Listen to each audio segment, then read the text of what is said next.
عاملين ايه؟ انا النهارده جاي اتكلم معاكم في موضوع في غايه الاهميه، تمام؟ الميجا سلاب. الميجا سلاب في فنانين كتير بتهبها وبتقلق منها. الموضوع مش محتاج ولا قلق ولا توتر، الموضوع ولا عضلات، الموضوع محتاج مخ وتفكير بس، تمام؟ تعالى كده.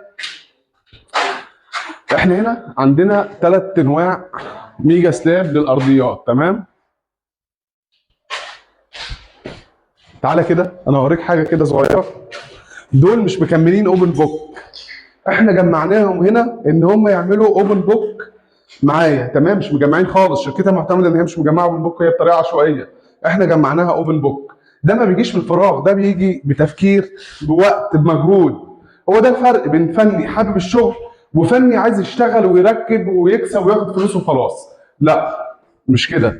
انا عايز اقول لك على حاجه، حب شغلك.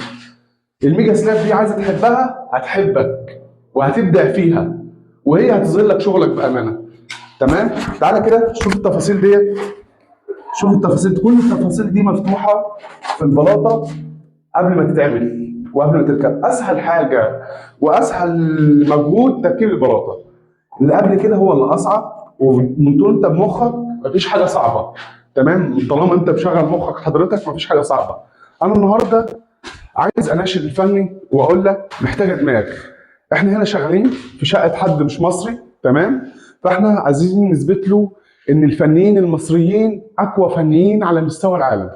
احنا النهارده بنثبت لناس بتوع بره ان احنا فنيين مصر فنيين قواي جدا جدا جدا، بمخهم وبعقلهم وبتركيزهم وبترتيبهم لشغلهم. انا عايز اقول لك اتشجع واشتغل. اهم حاجه مخك، شغل مخك. مفيش حاجه في الدنيا صعبه، مفيش حاجه في الدنيا مستحيله.